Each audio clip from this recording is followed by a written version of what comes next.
evening all. Warm greetings from ISA Kerala State Chapter. Now I welcome Dr. E.K. Abdul Nasser, President ISA Kerala State Chapter, to start the proceedings. Welcome, Good sir. evening, esteemed faculty members, respected teachers and senior officials. Welcome to today's continuing postgraduate education program from Indian Society of Anesthesiologists Kerala Chapter. I know that a batch of students were busy with the exams. Their exam is coming in the next week. And today we have two important topics. The first topic is on ventilator associated pneumonia, a topic which is relevant on the current scenario of the COVID outbreak. There are a lot of patients, and this is an important topic which is important both from the theoretical aspect and the practical aspect. Today we have a very eminent faculty, Dr. J.V. Divadia, who is the professor and head of Department of Anesthesiology, Critical Care and Pain from the prestigious Tata Memorial Hospital, Mumbai. I am really honored and happy to welcome Dr. J.V. Divadia on behalf of ISA Kerala State Chapter to today's PG update. Welcome you, sir. The second part of today's discussion is on long-term central venous access devices, an overview by Dr. Ramdas E.K., who is the senior consultant and head of Department of Anesthesiology, Baby Memorial Hospital, Kozhikode. He is the past president of our Kerala State Chapter, a very active member, both academically and on association matter. Sir, I welcome you on behalf of Kerala State Chapter of Indian Society of Anesthesiologists. Welcome you, sir. I take this opportunity to welcome our President-elect ISA National, Dr. Venkatagiri KM, who is always guiding us in all our academic activities. Welcome, Dr. Giri. I take this opportunity to welcome Dr. Rajesh MC, who is taking a lot of efforts in making this program very successful, who is the Scientific Committee Chairman of ISA Kerala State Chapter, and Dr. Vijish Venugopal, who is the Governing Council member and heading the Department of Anesthesiology at KMCT Medical College. Welcome, Dr. Rajesh and Dr. Vijish. Thank you, sir. I take this opportunity to welcome Dr. Biril Isaac Matthew, our Honorable Secretary of State Chapter of ISA, on my own personal behalf, and also take this opportunity to welcome all our senior teachers and officials and the students and practitioners who are joining us this meeting. Welcome you all once again, and request Dr. Giri for a few words. Good evening, President Dr. Nasser, Secretary Vinil, today's faculties, Dr. Divadia sir and Dr. Ramdas sir, coordinators, Dr. Vijish and Rajesh. Continuing with our PG teaching program, we have the two important topics as we told, both clinically and exam point of view, and hope it will be taken well by the PGs and practitioners well. More so during this COVID pandemic, when we are a lot of patients are put on ventilators, CP and all, we know more about it, and it's more important this present time also. So I thank all the organizers for selecting this topic and the faculties for preparing themselves for this topic. Thank you all and all the best. Let the PGs get benefit of it and others also. Thank you. Thank you, Dr. Giri. We'll move on to the academic proceedings. I invite the coordinators of today's meeting to take over and proceed the academics. Dr. Rajesh and Dr. Vijish, please. Thank you, Dr. Nazar. We'll go to straight away. We'll go to the first session. We have ventilator associated pneumonia by Professor Divadia, who is a professor and HOD in anesthesia, critical care and pain, Tata Memorial Hospital, Mumbai. He is the past president of Indian Society of Critical Care Medicine and past editor-in-chief of IJA, and he is the president of Onco Anesthesia and Perioperative Care, and he has got over 140 publications in national and international journals. Over to you, sir, for your deliberations. Good evening, and I thank you and I thank ISA Kerala for having me to speak again on this topic of ventilator associated pneumonia. So I know everyone's going through a hard time with COVID, and probably Kerala is having some more cases, but I guess less severe cases. So I guess you're not doing too bad. And all of us have been through a bad time with COVID and ventilation and so on. But VAP has been around for years, even well before we had COVID. As long as we've been ventilating patients, we've had VAP. And it's been a problem because it increases cost, it increases mortality, it increases ICU stay. Right? So let's see what we are talking about. So how do we define or what is ventilator associated pneumonia? So it's a pneumonia which has occurred within 48 hours after intubation, and that pneumonia was not incubating at the time of tracheal intubation. Right? So the patient has to be intubated, he has to be on a ventilator with intubation, and that patient did not have a pneumonia when he was put on the ventilator, and then he developed pneumonia after 48 hours of going on intubation and ventilation. And you had an early VAP, which was occurring within the first 4 days after intubation, and late VAP, which occurred 5 days after intubation. These have a slightly different sort of context because early VAP is more likely to have less resistant organisms, whereas late VAP is more likely to have hospital-acquired resistant organisms. So that may be one of those points of distinction. Okay. Now, earlier we used to have all sorts of definitions, including non-hospital VAP, hospital VAP, healthcare acquired pneumonia. But now I think what is agreed upon is you have a hospital acquired pneumonia and a ventilator associated pneumonia. So these are two separate entities.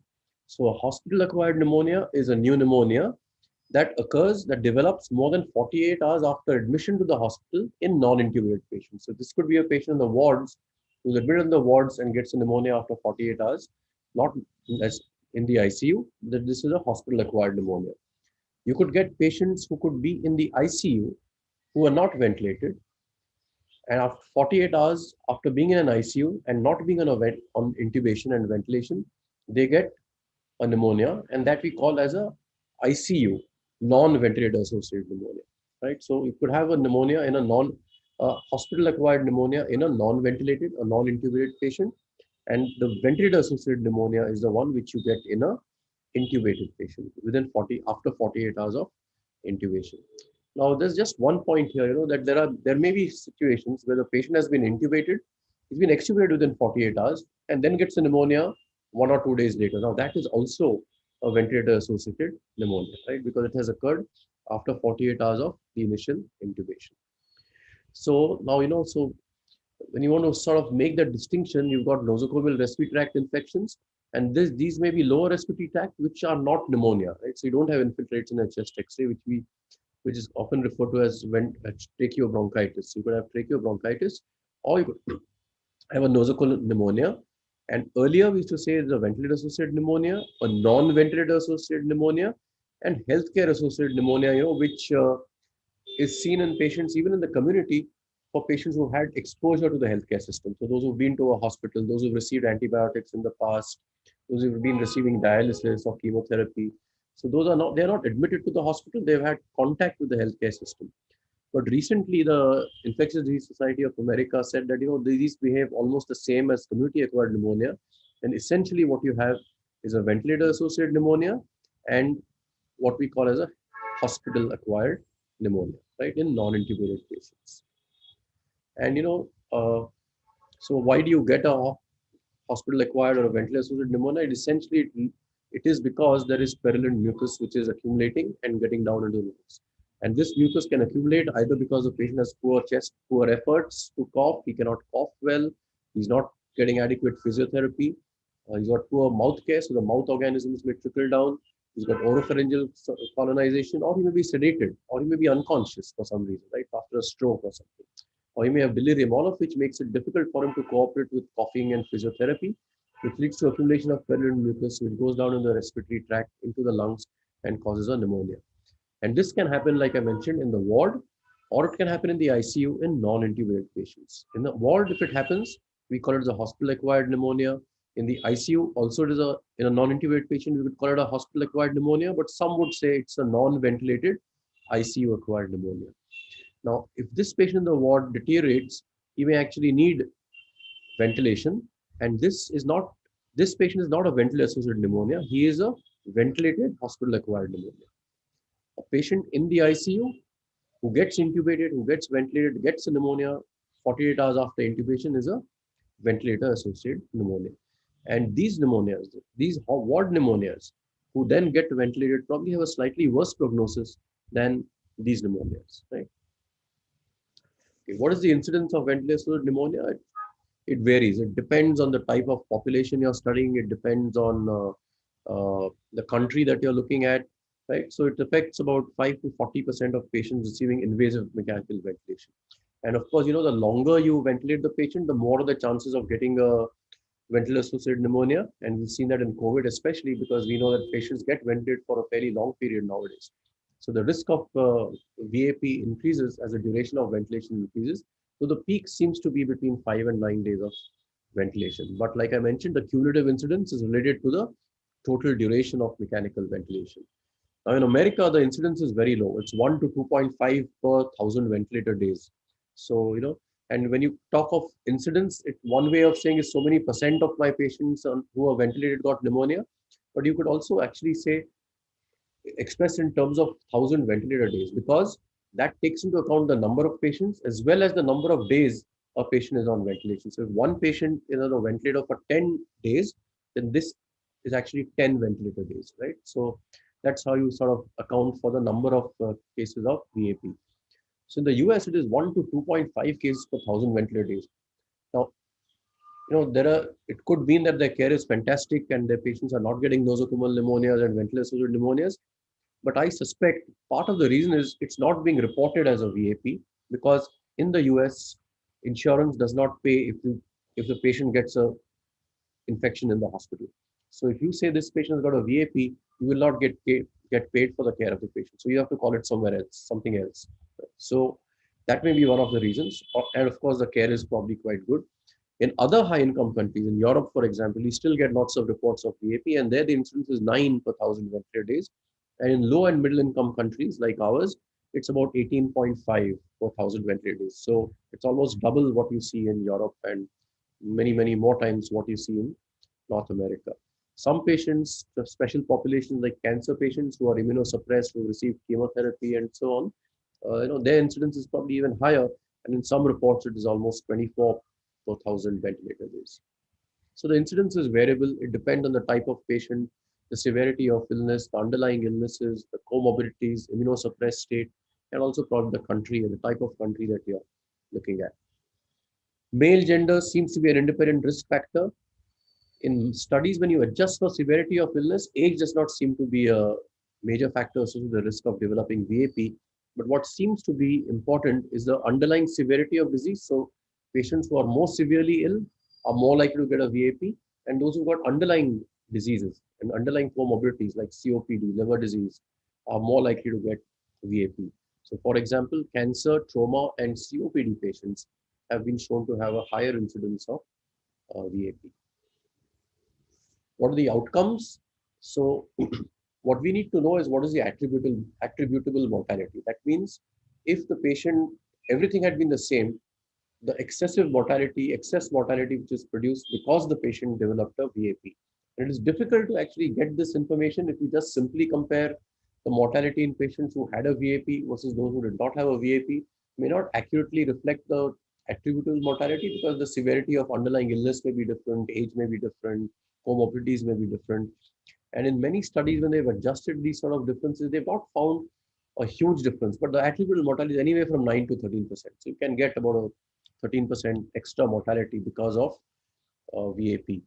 But what is certain is that VAP prolongs the duration of ventilation, which is again associated with more costs and more other financial and social problems and a prolonged ICU stay. So VAP certainly is associated with a bad outcome, at least if not in terms of mortality, in terms of duration of ventilation and prolonged ICU stay. And the mortality seems to be driven by the patient's underlying severity of illness and comorbidities, right? So they seem to be determining mortality. Okay, why do patients get VAP? So primarily it is the aspiration of organisms into the lungs, into the respiratory tract. And these organisms may arise from the nose. So for example, in head injured patients, you can get them from the nose, you can get them from the oropharyngeal contamination, or from the gastrointestinal tract. So from the gastrointestinal tract, some the gastric contents are regurgitated and they might be having some bacteria, and they get aspirated through the folds in the cuff, and then they cause get into the lungs and cause pneumonia. The same thing from contaminated oropharyngeal secretions, and they can be because of contaminated secretions during trauma, or even the dental plaque has bacteria, so that those bacteria can get aspirated. Now, a VAP, a hospital-acquired pneumonia, can occur before ICU admission, like I mentioned, like before coma, during surgery, and also the bugs can be introduced during tracheal intubation, right? So when you're intubating the patient, the laryngoscope's in the mouth, the tube is going across the oral cavity, and you take 1 or 2 attempts at intubation, and you can actually push organisms into the respiratory tract. It has been shown that re-intubation, so for some reason the tube comes out and if you re-intubate the patient, re-intubation is associated with a higher incidence of VAP. So while we say it's VAP, ventilator associated, the key element here seems to be intubation rather than ventilation. And the other proof of the other sort of thing which points in that direction is in patients who have receiving non-invasive ventilation. The incidence of VAP is much lower in those patients, right? So even though they are getting ventilation, they are attached to a ventilator, but if they're not intubated, then the incidence is much lower. So ventilator-associated pneumonia is very largely likely to be an intubation associated pneumonia, right? Okay, so this is what can happen, right? So you've got a tube which is going through the mouth, it can carry organisms inside. You can get aspiration from the oral secretions or from the gastrointestinal tract, right? And these sort of secretions pass through folds in the cuff. They pass through folds into the cuff, and then they enter the lower trachea and the lungs. Contaminated respiratory equipment, for example, improper suction technique, doing bronchoscopy, endotracheal intubation, all of that can lead to introduction of organisms to the respiratory tract. Now, on the endotracheal tube, you can get a biofilm formation by certain bacteria, and then the bacteria stick to that and they get dislodged, and then they give rise to a pneumonia, right? So there are multiple, of course, hand washing. If you touch the patient with dirty hands, and then you do suction and other respiratory sort of therapy techniques, that can also contaminate the respiratory tract. So at the end of the day, there are multitude of factors, right? So one is there is aspiration risk. When the cough reflex is suppressed, there's microaspiration on the cough, decreased mucociliary secretion, re-intubation attempts. You can get, there are microbial factors, and one of the important ones is some bacteria tend to form biofilm, right? And they are not cleared easily by a standard antibiotic. So microbiological factors, increased colonization by dental plaque, oropharynx from the sinuses in the nose and the stomach, and host factors like immunosuppression, elderly patient, persistent supine position. Okay, and some patients can't be given a sitting up position, like maybe those with trauma to the spine or surgery to the spine. They cannot be given that position, and previous use of antibiotics. So all these sort of things lead to a ventilator-associated pneumonia. So I won't go too much into detail about the microbiology, but essentially what we need to know is that in early onset pneumonia, the etiology is usually the similar bugs which are seen at community-acquired pneumonia, like Streptococcus, sensitive Staph aureus, and Haemophilus influenzae. In the late VAP, you get hospital-acquired and often resistant organisms, and these are Klebsiella, Pseudomonas, MRSA, and Acidobacter, right? And again, in special populations, especially those who received antibiotics, those who have had ARDS, those who are septic shock, and who've been hospitalized for 5 days prior to admission, again, the similar resistant bugs seem to be causing the infection. So how do we diagnose VAP? Well, the diagnosis initially, it's always clinical. It's clinical suspicion, right? You've got an intubate patient, he gets a fever, he gets a new fever, he gets new infiltrates, and then you draw tracheal aspirate or you do a bronchoscopic lavage and you find positive microbiology. Okay. Now, we talked about COVID, and in the setting of COVID, it is becoming difficult to diagnose VAP for sure, because the patients already have infiltrates in the lung. The lung already has opacities. Whether you do a CT or whether you do a chest X-ray, COVID patients who land up on a ventilator have lots of infiltrates in the lung to start with, and it's very difficult to pick up new infiltrates. Patients with COVID often have fever. The white cell counts may be low, normal, or high. They get receiving steroids, so they tend to get a high white cell count. So in COVID, when a patient deteriorates, it's very difficult to know whether it's because of VAP or worsening of the COVID or progression of COVID or worsening of the cytokine storm. So that is a little difficult, and there are a few ways in which we can try and make the distinction, right? But generally in a VAP, to make a diagnosis, one of the tools which was introduced was called the CPIS, so the Clinical Pulmonary Infection Score, and it gives you points for temperature, white cell count, tracheal secretions, PF ratio, infiltrate on the chest X-ray, progression of infiltrate, and tracheal aspirate culture, right? So depending on the findings, you get, the higher the score, the more likelihood is the chance of a VAP. Now, this is a good way of sort of doing it, but it's not a very specific test. Imaging is important, and you can do a chest X-ray, you can do a CT scan, you might find some infiltrate. Nowadays, you can even do a lung ultrasound, and you can see some of the signs on lung ultrasound, like lung shredding and consolidation and bronchograms, air bronchograms of lung ultrasound. So ultrasound is easier because if you're good at it, or if you sort of have some experience and exposure to it, because you can do it frequently, several times a day, you can follow up the patient, you can pick up the pneumonia as it occurs, or see that it's resolving. So there are many ways of now diagnosing infiltrates of pneumonia on the chest X-ray. But of course, also remember that every infiltrate in the lung is not a pneumonia. It could be pulmonary edema, it could be a pulmonary contusion or pulmonary hemorrhage, mucus plugs, atelectasis, thromboembolism, and all these confound the diagnosis in, especially in COVID. Right. Now, so can we use biomarkers to know whether or not there is an infection, or whether it's one of these non-infectious causes like pulmonary edema or thromboembolic disease? And we know that in COVID, you often get thrombi in the pulmonary vessels, which worsen the hypoxia, worsen the patient's condition, right? And you can see small infarcts which may be coming up. So you can use biomarkers like C-reactive protein and procalcitonin. Now, C-reactive protein is a marker of inflammation.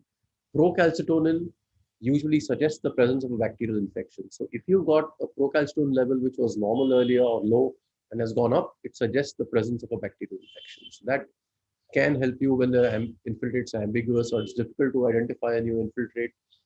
A rising procalcitonin may suggest that you've got a new bacterial infection. Okay, other biomarkers are present, but none of them are really very good, and we rely a bit on procalcitonin because that's one of the better biomarkers that we have, but it's again not 100%. Okay. So what do you do when you have a clinical suspicion of a VAP? You will do all these tests, okay? But the most important thing you need to do is look for a tracheal aspirate. Get a tracheal aspirate and send it for culture. Now there are two views, whether you should do an endotracheal aspirate, the way we do it, put a catheter into the trachea, do suction and send it for culture, semi-qualitative or quantitative. And that's very simple, it's very cheap, and that's what most people would do. And most people will accept it, especially the American guidelines say that it's fine to do an endotracheal aspirate. The Europeans say, well, if the patient has not received antibiotics before, do a bronchoalveolar lavage, a BAL. Now that, with a quantitative culture. Now that requires expertise in the form of a bronchoscopist, expertise in microbiology, and you need to have, and sometimes patients who are hypoxic may not really tolerate a BAL procedure very well. So there are problems with expertise and the kind of setup that you require to do some of these, the BAL, especially in sick hypoxic patients. But the good news is that for most purposes, a simple endotracheal aspirate is good enough. The problem with an endotracheal aspirate can be too sensitive. In other words, you'll find bugs in the endotracheal aspirate which do not necessarily reflect the lower tracheal pneumonia, right? If it's a pneumonia, you need to get bugs from the lower trachea, from the lower respiratory tract, which the bronchoscopic specimen does. A tracheal aspirate does not necessarily reflect all the pathogens or all the microbes in the lower part of the respiratory tract or the lung. And therefore, you can get contaminants or colonizers and therefore it's too sensitive. The bug which is present may not necessarily be the one which is causing the pneumonia, right? So, and therefore it may lead to excessive antibiotic use. But it's cheap, it's simple, and by and large it gives you a good sort of thing. And when a patient is sick, you are going to give empirical antibiotics, and there are many considerations for giving empirical antibiotics. But and then you, of course, you get your culture results till then, and then you decide what to do further. What antibiotic therapy should you give? Well, if it's early VAP, like I said, these are usually sensitive, not very dangerous bugs, and augmentin, that's amoxicillin, clavulanic acid, or a third generation cephalosporin like ceftriaxone should be good enough. For all the others, you need to give anti-pseudomonal drug like ceftazidime or piperacillin tazobactam or meropenem if you've got ESBLs in your ICU, right? And if you've got MRSA high prevalence in your unit, then vancomycin or linezolid. And if you've got, which we have nowadays, carbapenem resistant organisms, then maybe a new drug like ceftazidime, avibactam, which is available in India, Zavicefta is the trade name, that can be used. The other ones are not yet available freely, but Zavicefta, ceftazidime, avibactam is available for drugs which are carbapenem resistant. Okay, so again, the empirical therapy should cover most organisms. It should be guided by a local microbiology. And while we need to cover all organisms, we need to make sure that, you don't overdo it. So it's a bit of a balance that you sort of have to receive. How long should you give that treatment? Well, it should not exceed 7 days if the patient's getting better. You may require longer durations for immunocompromised patients and those who've got lung abscesses or empyema or something. So by and large, it's 7 days. Unfortunately, in most of our ICUs, antibiotics go on and on forever and ever. That's something we should try and avoid. So if the patient is responding to treatment, there's no need to continue treatment beyond 7 days. Okay. Now, we spoke a lot about we spoke a bit about the pathophysiology and the pathogenesis. We spoke a bit about the microbiology. But I think the most important thing that we should do is try and prevent a VAP. Right? We must try and prevent, because prevention, like they say, is better than cure, and it is preventable. And like in the US, they've made a significant impact by using preventive techniques. And one of the best preventive techniques is saying that we won't pay you if your patient gets a pneumonia. So that really motivates the entire team to make sure that your patient doesn't get a VAP. Now, the Institute of Healthcare Improvement in the US came up on this concept of bundles. So bundle was a group of interventions which are proven in randomized controlled trials to improve outcome. So it's a group of interventions, 5, 6, 7. So high quality, high evidence-based interventions, which when all done together, produce a better outcome than if some of them are done or some of them are not done. So in other words, you have 5 or 6 things to be done. You have to do all of them to be compliant with the bundle. And if you do all of them, or if you comply with all of them, then your patient is likely to have a better outcome than if you comply to, just say 3 or 4 out of the 5 or 6 elements of the bundle. Right? So this is a concept which is encouraged, and we encourage everyone to follow the bundle concept. So this is a ventilator bundle. So elevate the head of the bed. Remember, one of the mechanisms of VAP was aspiration of gastric contents. So if you raise the head of the bed, it's less, the regurgitation of gastric contents is reduced, and that may reduce the incidence of VAP. That's been shown in a few trials, right? So daily sedation, vacation, and assessment of readiness to extubate. Essentially, it means cut short, try and give as short a duration of intubation as possible. Try and extubate the patient as early as possible. Keep the patient lightly sedated. Don't give too deep sedation. Give only as much as the patient needs. And now these two, peptic ulcer disease prophylaxis and deep DVT prophylaxis has got nothing to do actually with prevention of infection, but they are part of a ventilator bundle for care of the patient who is being mechanically ventilated. So we need to do this as well. And oral care with chlorhexidine. Now, we talked about dental plaque, and it was thought that if you clean the mouth give mouth care with chlorhexidine, then the bacteria in the plaque will be sort of taken care of, and you will reduce the incidence of VAP. We'll talk a bit about this. It's a bit controversial now. So like I said, head of the bed elevation is easy, can be done in most sort of patients, more than 30 degrees, and it has been shown to reduce aspiration as well as duration of ventilation and length of ICU stay. Daily interruption of sedation when you're giving intravenous infusions of sedation. Daily interruption reduces ventilation length of stay by 33% and ICU length of stay as well. And the trick is to actually give as light sedation as possible. And of course, you must assess readiness to extubate every time. Like I said, stress ulcer prophylaxis is a double-edged sword. Some of the, if you reduce the gastric acidity, in fact, you encourage growth of such a certain bacteria. And if those secretions are aspirated, you may actually get a higher incidence of pneumonia. So some studies have shown a slightly higher incidence of pneumonia, but it's probably more important to prevent GI bleeding. So people still recommend stress ulcer prophylaxis in patients receiving ventilation for more than 48 hours and in those who are coagulopathic. Okay, I won't go into this, but now chlorhexidine is recommended, like I said, to prevent dental plaque. But some data recently has suggested that the chlorhexidine which is used, which is poured into the mouth or which is put into the mouth, also gets aspirated, and that can cause a chemical pneumonitis, which can actually complicate the problem. And therefore, some people are avoiding the use of chlorhexidine for oral care.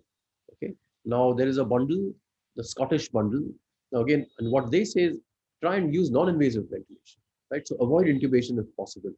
And they also suggest use endotracheal tube with subglottic secretion drainage ports. Now these are endotracheal tubes which have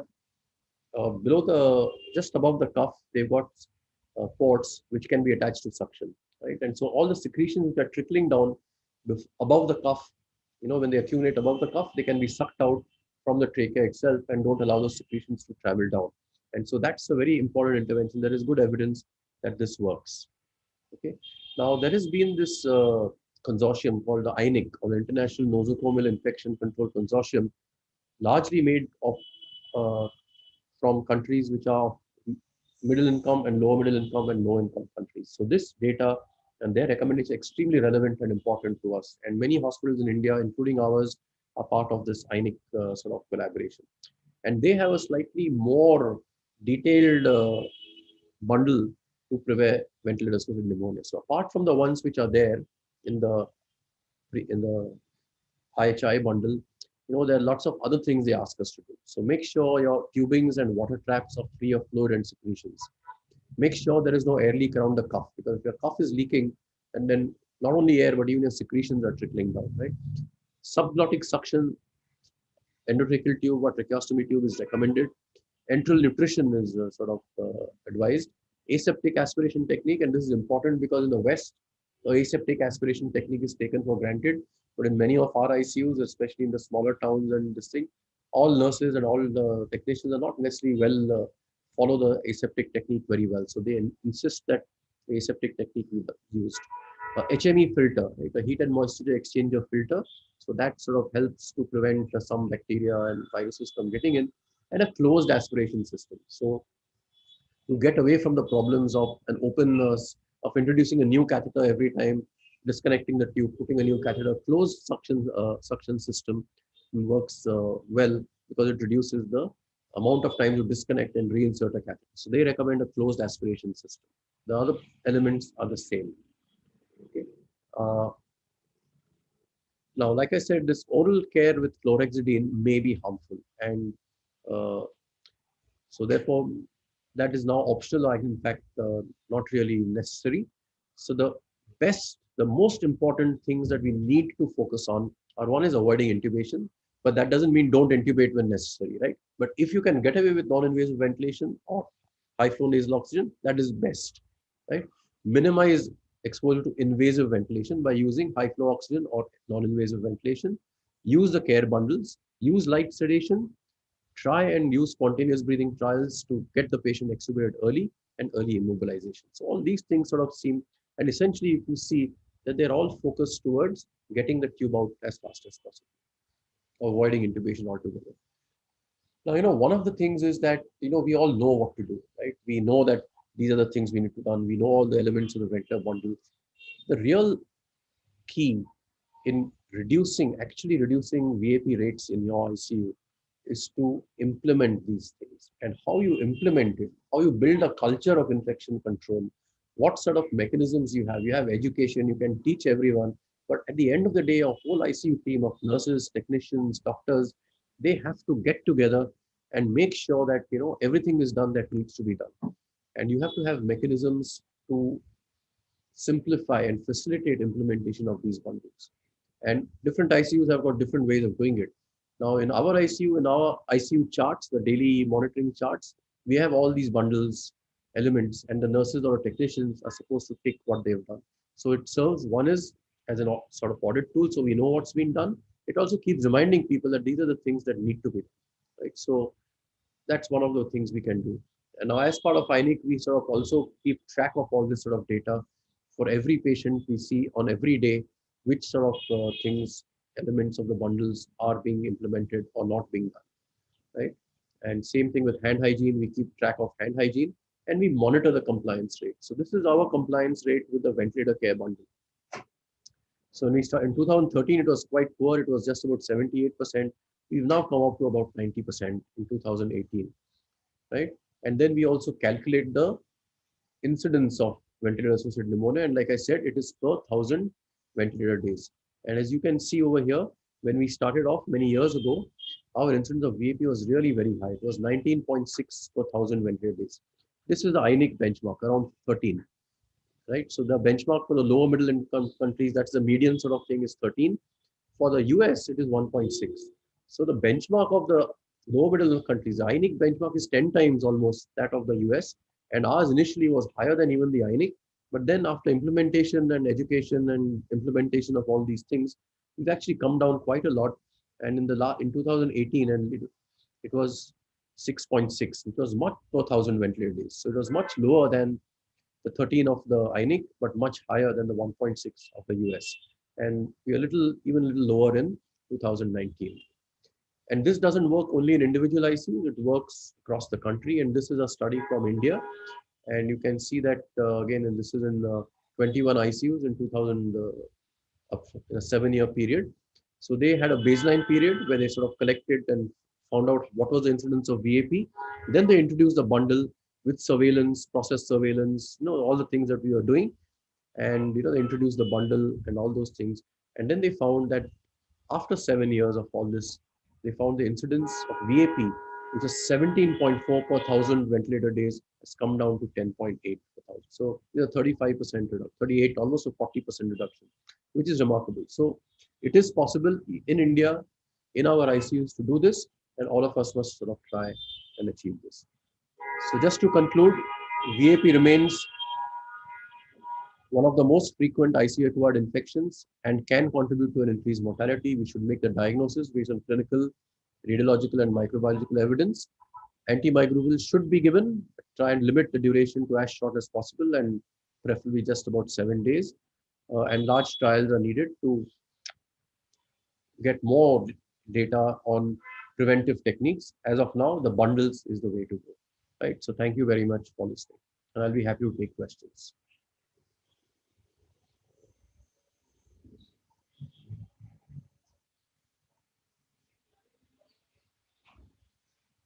Is there any questions in the chat box? Let us.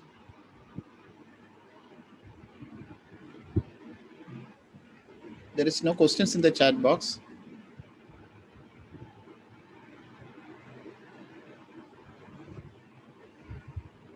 Participants can unmute and ask questions to Professor Diveshia. Someone has asked the role of nebulized antibiotics. Again, a good question. So, by and large, we do not recommend nebulized antibiotics. But if you've got structural lung disease and or you've got say acidobacter, you can give nebulized. You can give nebulized, but you must give nebulized along with intravenous. No, just nebulized is not enough. You need to give intravenous as well as nebulized cholesterol. So you can give it if you've got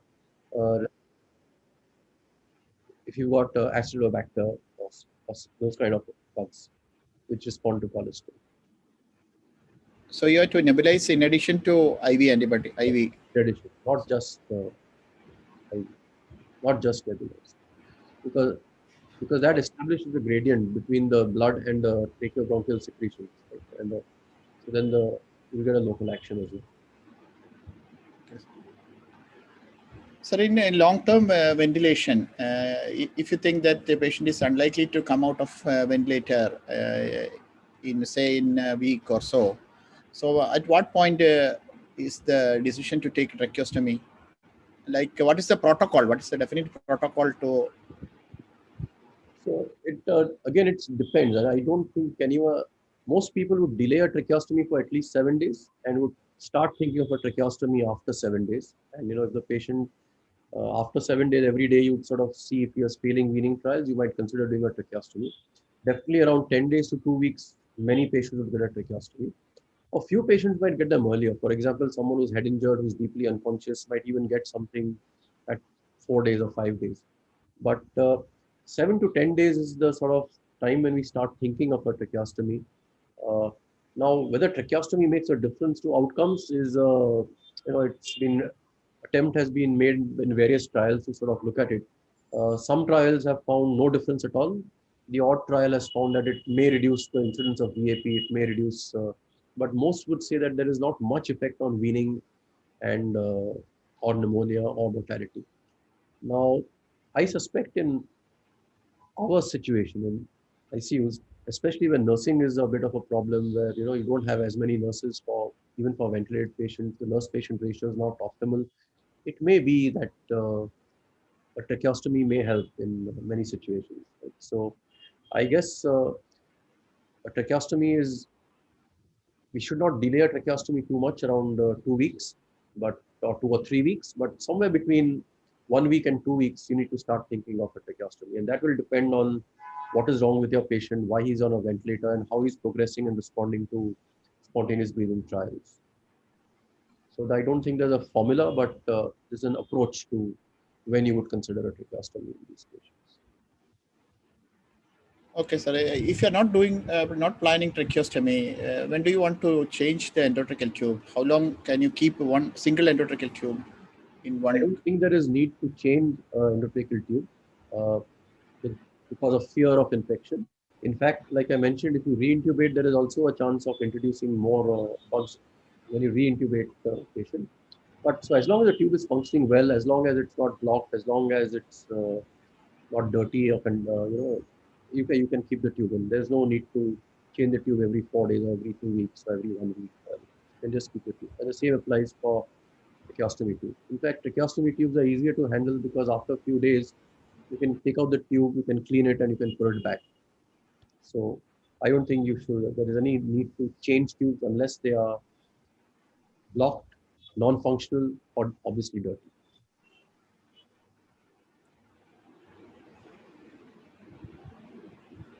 So the question from Gurudat sir. What is the protocol for the COVID patient, especially rat negative COVID patients? Sorry, is there what related to COVID? What is the protocol for tracheostomy for the COVID patients, rat negative COVID patients? Yeah. So for now, there were many considerations earlier in COVID. People said you must wait for the patient to become negative, otherwise there's a risk to the people doing the tracheostomy. So you do a COVID test, either PCR, and make sure the patient's negative. And sometimes patients don't become negative for 10 days, 2 weeks, 3 weeks, right? So in some patients earlier, their tracheostomy was being delayed when they deserved a tracheostomy, but it was being delayed because the patient was COVID positive. Some people said, well, you can do it at any time when the patient deserves. But I think now with our experience of the last 1.5 years, we don't necessarily wait for the patient to be negative. If the patient needs a tracheostomy, we go ahead and do a tracheostomy. So say around 7 to 10 days, if we find the patient is not ready to come out, we'll go ahead and do a tracheostomy. And with the existing PPE and all, I think we are reasonably confident of going ahead and doing a tracheostomy without too much fear or all those kind of things. Gurudat sir, can you unmute and ask us? Good evening, sir. Fantastic lecture as usual, sir. And one question is, should we go for a surgical tracheostomy or percutaneous tracheostomy in these patients? Any difference in the incidence of VAP in between these two? Yeah, thank you. But I don't think there's any definitive data to say there's a difference in VAP between the two techniques. In fact, there's probably no difference between the two techniques anyway, except that percutaneous is simpler for us to do. We can do it at our own time. Complications and experienced hands are very few. So I think you do whatever is suitable in your hospital, in your intensive care unit. From the point of view of VAP, there's little to choose between the two. But what you just need to be careful about is when you're doing a percutaneous tracheostomy, you are pulling the tube back before the endotracheal tube back before you do the tracheostomy. Right? Yes. At that time, you should make sure that you don't extubate the patient, because if you are doing a tracheostomy and the tube comes out or the cuff is not sealing the laryngeal inlet properly, there is a chance for oral secretions to get in before your tracheostomy tube gets in. So that care you need to take. Right, but so if your percutaneous tracheostomy otherwise goes smoothly and you don't have these incidents, I don't think there's much difference between perc and a surgical trauma. Because surgical tracheostomy, more trauma, and that's what I was trying to ask you. Yes, again, so there were studies which were done earlier which suggested that complications were higher with surgical tracheostomy. But what happened, and I guess it happens in our hospitals, in your hospital, and even my hospital, is that tracheostomy in the ICU are often done by residents. So they are not as good as consultants, and their experience may be less. So, but when surgical tracheostomy are done by experienced people, by reasonably qualified and competent surgeons, I think the incidence of complications has not been very high.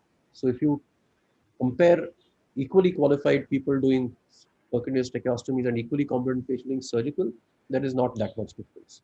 But if you take a beginner doing a percutaneous tracheostomy, they can have a higher rate of complications, and perforating the posterior wall of trachea, pneumothorax, bleeding, all those things can happen. So I guess you do what you're most comfortable with and in your ICU. Thank you. Some hospitals, especially private hospitals, the surgeons don't like to let go of doing the tracheostomy. So they say, no, all tracheostomies will be done by ENT or general surgeons. In some ICUs, the intensivists will say, well, we can do them and we'll charge for it. In our hospital, no one charges for anything anyway. So we get to do everything that we want to do.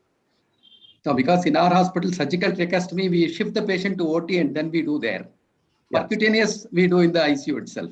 That's right. So there are all these issues with surgical tracheostomy, but it's not a huge issue. It's a pain. It's a pain in the neck to shift the patient to the OT. But we shift patients for many things. We shift them for CT scans. We shift them for surgery. We shift them to MRI. So shifting is not a big problem unless the patient is unstable or something like that.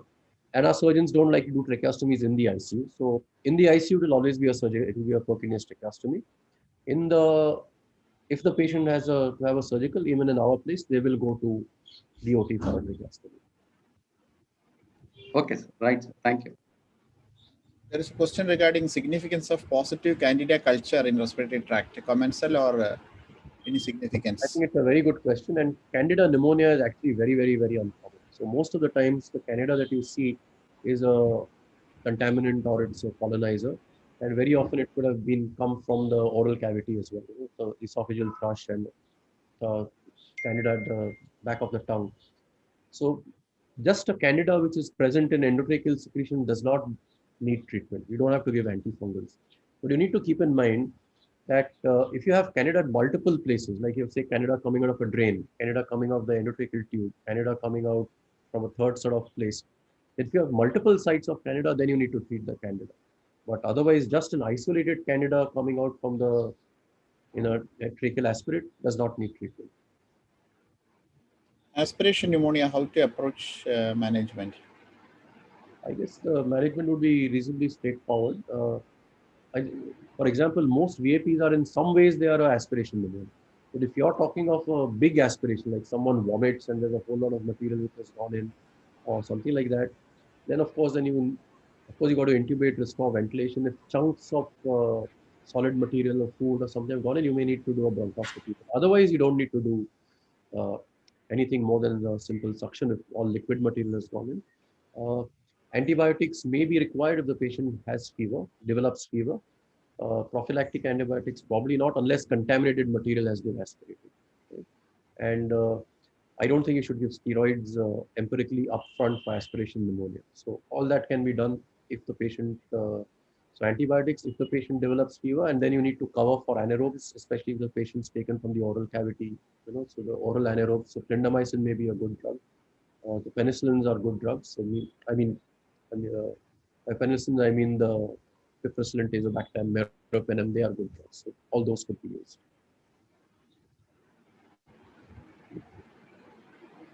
So cough pressure monitor, how to use? Do you routinely check cough pressure in the post-ventilated patients? So we routinely check the cough pressure in every shift, in every nursing shift, so or every technician shift. So we do it 3 times a day at the beginning of every shift and after we insert endotracheal or tracheostomy tube. So the one which we have is a Portex one, and there are different types of cough pressure monitors. But you need to make sure that firstly there is no leak, and when there is no leak, you need to make sure that the cough pressure is less than 20 millimeters of mercury. So that ensures no cough leak, as well as you don't exceed the perfusion pressure of the tracheal mucosa, and you don't get subsequent long-term complications like tracheal necrosis and tracheal stenosis. So, but if your cough is not having a leak, but your pressure is high, the pressure in the cuff is high, then you actually need to change your your tube to a larger size tube. Selective decontamination of digestive tract. Any benefit? Mortality? So I avoided going into it because I thought this was for anesthesia PGs, but this is of course a very nice question. So selective decontamination of the digestive tract has 2 components. One is oral decontamination, and other is intravenous antibiotics. And orally, they usually give a mixture of an oral, means topical colistin and or polymyxin B, an antifungal, and an aminoglycoside. So that's supposed to sterilize the gastrointestinal tract, and intravenous to sterilize the an antibiotic, systemic antibiotic. In countries like Holland, it is extensively used and it's very successful. And they have been shown to reduce the incidence of VAP and other infections as well as mortality in ICU. In other countries, the experience has not been similar, but certainly in countries which have a high incidence of bacterial resistance, gram-positive and gram-negative resistance, this is not recommended.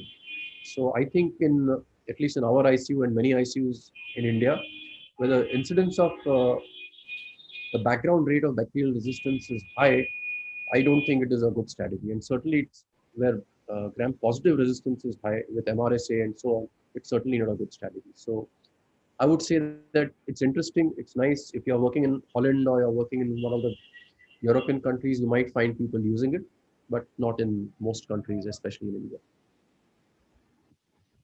Suctioning technique can be used with the normal saline or local agent?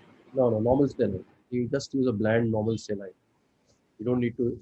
In the old days, we used to use sodium bicarbonate, thinking it would further liquefy secretion. In fact, it just causes more chemical irritation. So just use standard normal saline. How to proceed if you get aspergillus in tracheal aspirate in a patient with ventilator associated pneumonia?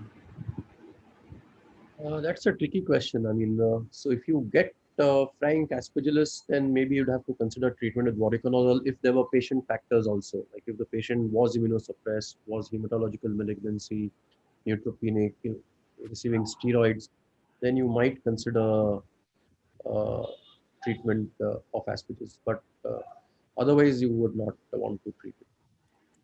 So aspergillus is being increasingly sort of found in COPD in some patients with ARDS and of course COVID, but the aspergillus is usually is not very commonly found in the tracheal aspirate. It's usually found on CT scanning or when you do a galactomannan. So if you found something like this and your galactomannan was high, then you would probably go ahead and treat it.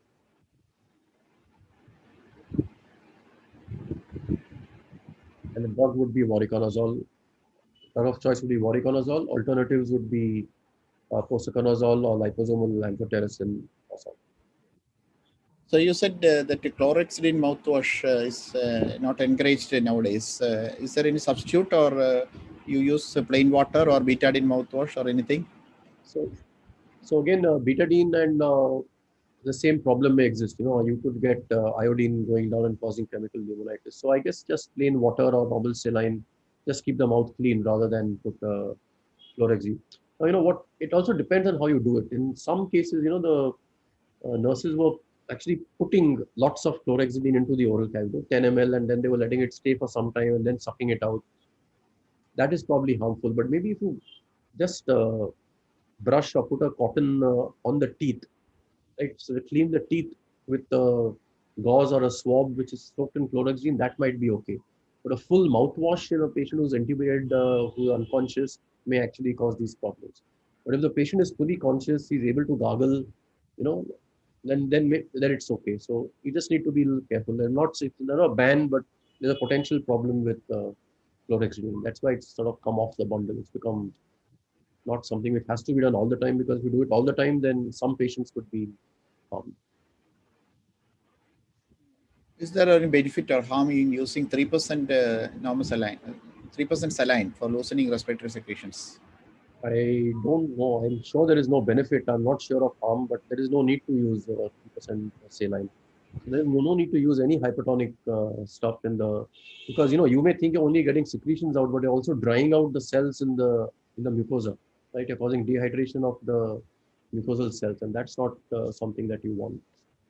So I would suggest that you don't put anything into the trachea except if you want normal saline.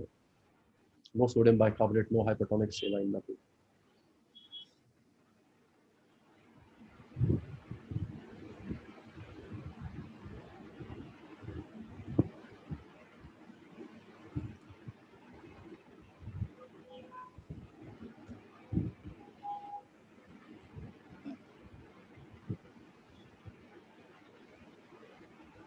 Do you wait for the bowel to open for the gut mobilization, enteral feeding, or No, we you have a don't. protocol like after 6 hours or 8 hours you Yeah, so give enteral feeding?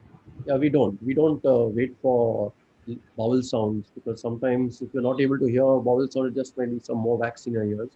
But what you do is you do what we call as a food challenge, right? So you give a little bit of feed, say 20 ml per hour, and you see how the patient tolerates it. If the patient has tolerated it for 3 to 4 hours, then you step up the feed. So so we start the feed and we see the response of the patient, and then we continue the feed, or if there's a huge aspirate, then we don't feed. But otherwise, we continue feeding, right? So I don't think you should. If there are no bowel sound, doesn't mean you should not feed. You do start feeding, and you see how the patient tolerates the feed, because very often the patients do tolerate the feeds and the absorption takes place.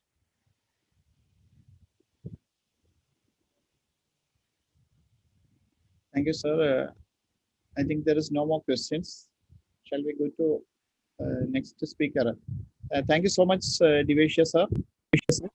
Thank you, Dr. Rajesh. Thank you, Dr. Binil. It was a pleasure to be with you. If you don't mind, I have to join some other session somewhere else. Can I leave? Okay, sir. Okay, Thank sir. you. Thank you, sir. Thank you so much. Thank you, sir. Thank you for joining us today and for the wonderful lecture. Thank you. Thank you.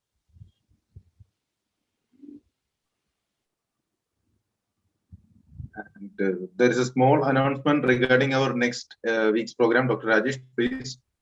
Dr. Binil, it's not clear. Okay, let me. Anyway, next week we have 2 sessions. One is the second part of Dr. Jitendra, senior consultant with Aster Medicity on clinical applications of USG in anesthesia. And second part is by Dr. Sanish and Dr. Anub regarding non-invasive ventilation and HFHC. And hope it's visible now. Yeah, it's visible. It's clear now. Thank you. Thank you. Dr. Vijesh. Yeah. So we move on to the next talk, that is on long-term central venous access. And to talk on this topic, we have with us Dr. E.K. Ramdas, who is the senior consultant and head of the Department of Anesthesiology at Baby Memorial Hospital, Calicut. He was the past president of ISA Kerala State, and he's the patron at ISA Calicut City Branch. Over to you, sir. Good evening. Good evening, everyone.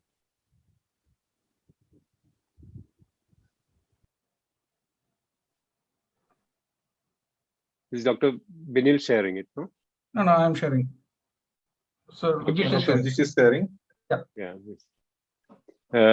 Before I start, I must thank the ISA team, the scientific team and the organizers for giving me this opportunity. And next, I wish to congratulate this team for organizing such scientific programs without any break. This is not an easy task. Now, coming to the topic, this presentation is about long-term central venous devices. Why is it important to an anesthetist? See, anesthetists are in a way connected to it. We encounter patients in the ICU, in the operation room, with an indwelling catheter. Either it would be a hemodialysis catheter or a port or a tunnel catheter. And it is very important that we know how it is, what is the importance of it, how it should be used, and so on and so forth. And secondly, we are directly involved in putting in a catheter quite often.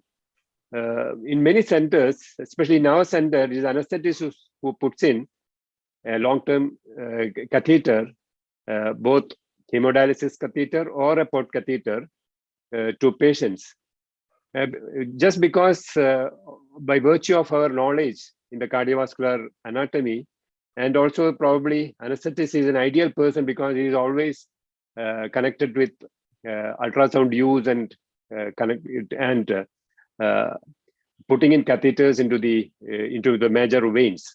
So the purpose of this is to review some important things about long-term catheters. I will start with definitions and then go on with the indications of long-term central venous catheters, the types available to us, the techniques of putting in a catheter, the complications involved, and more importantly, the maintenance of these catheters.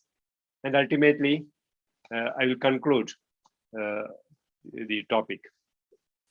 So before I present, I would like to put in few questions so that you can have a self-assessment. You can assess your own knowledge about this topic. So coming to the first question, which site of central venous line or the PIC, peripherally inserted central catheter, is best for long-term use? Is it the basilic, the external jugular, the cephalic, subclavian, femoral? I won't tell you the answer now. You may assess yourself, your knowledge, or you may put it in a chat, in your box, and later on you can assess it. Next slide. Coming to the second question, the technique-related complications are most likely to occur with which site? Is it with the basilic site, external jugular site, internal jugular site, or is it with the subclavian or femoral? Coming to the next question, what is meant by pinch off? What central venous access device is entirely under the skin? So if you can answer this question, then I'm sure you have read this topic, especially the students. You might be asked in the OSCEs about these simple things, but it's very important. Unless you know that, you won't be able to answer it. Next question, next slide, please. Yes. So before I start my actual topic, I would like to define some of the basic terms which we quite commonly use. What is a central vein? A central vein is a large intrathoracic vein, one of the great veins in the thorax or near the heart. That is called as a central vein. A central venous catheter is defined as an indwelling catheter or a device that is inserted into a central vein.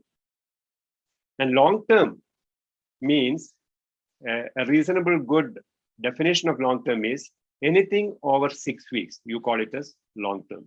So you have long-term and short-term catheters. Short-term catheters we quite often put for monitoring and for giving intravenous fluids during the perioperative period, even for giving nutrition, hyperalimentation during the immediate postoperative period, and for maybe 1 or 2 weeks. So that is long-term, but we are not going to talk about short-term. We are not going to talk about short-term. I assume that most of you students would definitely know about short term, because by the end of third year, you would have at least done one or two, or you must have supervised doing it. So the main topic of presentation is a long-term central venous catheter, long-term central venous catheters. Okay. So coming to the next slide. So what are the indications of putting in a long-term catheter?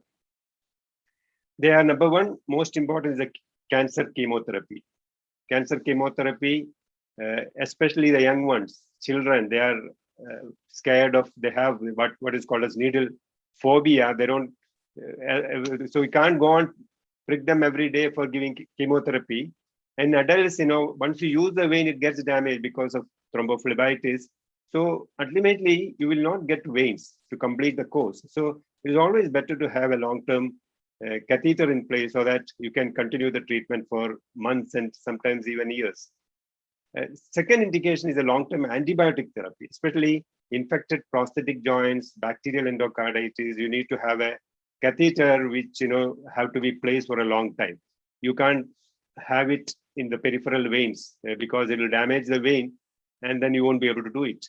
Third is parenteral nutrition. It's not about postoperative parenteral nutrition, it's long-term parenteral nutrition, as in short bowel syndrome. And the next one is a hemodialysis. Hemodialysis is a treatment for end-stage renal disease. So once the AV fistulas fail, or not able to get an AV fistula, you put them on hemodialysis catheters and continue hemodialysis. Next is the repeated blood transfusions. Some patients do require blood transfusions repeatedly or repeated venisections. So these are some of the indications of long-term central venous catheters. Next one. So what are the complications, the contraindications? There are two main absolute contraindications. They are overlaying skin infection or soft tissue infection and thrombophlebitis. So those are the two absolute contraindications. Dearranged coagulation parameters, and it's not an absolute contraindication, it's a relative contraindication. If you're able to correct that, you may be able to put in one, or sometimes you'll be able to put in one even with the coagulation problems. So that is not an absolute contraindication. Next one, please. So having finished that, let us now talk about the types of central venous catheters. We have several types of central venous catheters. We have three: tunneled cuffed catheters, implantable port catheters, and peripherally inserted central catheters, quite often termed as PIC, peripherally inserted central catheters. So these are the three different types of catheters which we get to use. And I will talk about each one of them briefly. Coming to the first one, the tunneled cuffed catheters, you can see the catheter here. Here, this is the exit point here at the skin, and then it is tunneled, and then it goes to the internal jugular vein, and the tip remains in the lower part of the superior vena cava. That is how it is. So some part of it is tunneled, some part of it is outside, and tip remains in the superior vena cava. That is tunneled cuff catheters. Next one, please. So it is like this. So the entry point of the vein and the exit point of the skin are at least 4 to 5 centimeters apart. So when it is away, then the chances for infection is far less. So unlike our short-term central venous catheters, where the exit and the entrance are at the same point, the chances of infection is very high, and that is the reason we take out the catheter after 1 week or 10 days. Here, you can keep it for a period of several weeks or months. So that is the main difference between short-term and the long-term catheters. Next one, please. So the second type of catheters are the implantable port catheters. These catheters are underneath the skin. They're not visible from outside. They can be palpated, but they remain in the subcutaneous tissue. This is a port, and you have a catheter attached to it, and it goes into the superior vena cava. This is an implantable port catheter. This is totally inside in the subcutaneous tissue, and therefore is not visible outside. Next slide. The next one would be the PIC, or the peripherally inserted central catheters. The PIC catheters you put it from one of the cubital veins from the arm or the upper arm, and then go thread it along the basilic vein, and then to the axillary vein and the subclavian vein, and then it reaches the SVC, superior vena cava. So this is the cause of the peripherally inserted central catheters. So if we choose the cephalic vein, the lateral vein, then it becomes more difficult. There is an acute angle here. It becomes, so the best choice would be the basilic vein because it is more superficial, there is more straightforward, and it reaches the superior vena cava. Though negotiating it inside the superior vena cava and the jugular vein is quite difficult. Coming to the next one, next slide, please. So, having finished the three of these catheters, let me talk about this each one in more detail. Three types of catheters are available to us. There are even more number of them, but these are the commonly popular ones: the Hickman, the Browiak, and the Grosjean. Previous one. So these are the three important catheters which are available to us. In this, Hickman is the most common device in use. The second one is a Browiak, and third, what is the difference between the Hickman and the Browiak? Okay, though both of them are either single lumen or multi-lumen, but the only difference between Hickman and Browiak is that Browiak is the one which is used in children because their diameter, the internal diameter of Browiak catheters are very small. It is 1 millimeter, whereas that of Hickman is minimum 1.6 millimeter. So when you want to put in a catheter in a child, it is Browiak. In an adult, it is Hickman. Both are open-ended catheters. The end is open here, so it is open-ended. It has got a Dacron cuff here. This is a Dacron cuff. You wet it with saline, and then if you wet it with saline, especially the tissues around it grow into the Dacron cuff, and therefore it will anchor the tube. So it will not migrate. The tube will not migrate. So in a period of 1 or 2 weeks, the catheter will get fixed to the tissues, and then you cannot pull it outside. So cuff may act as also the cuff, this Dacron cuff might act as a microbial barrier, though it is very controversial in long-term catheters, but it could to some extent help in preventing infections. Next one, please. Whereas the Grosjean catheter is slightly different. The tip is blind and it has a slit-like opening here, which is a fish mouth opening. And this fish mouth opening, it opens when there is a pressure inside it. When you infuse or inject a drug, it opens up. When you suck, then also it opens up. Otherwise, it will remain closed. So the advantage of this is that you need not have to use heparin during flushing these catheters. That is only advantage. But sometimes, aspiration of blood will become slightly difficult because it is a slit here. And if it gets in contact with the wall of the superior vena cava. Okay, next one, please.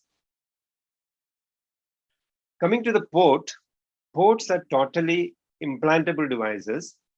It has got a thick membrane and that is enclosed in a titanium or plastic case.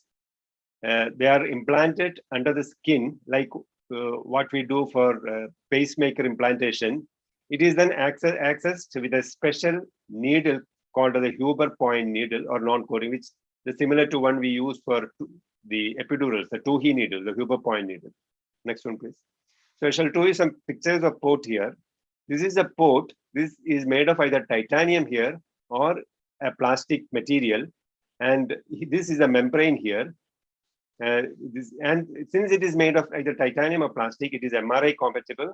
So there is no need to worry about that. And this goes into the subcutaneous tissue and is not visible. And here there is a locking system here, and there is a catheter attached to it. The catheter could be this material is same as the Hickman or the Browiak catheters. Next one, please. So this is the Huber point needle, which is used for accessing the port. The Huber point, because you can see the needle here. It is blunt here like the Tuohy needle.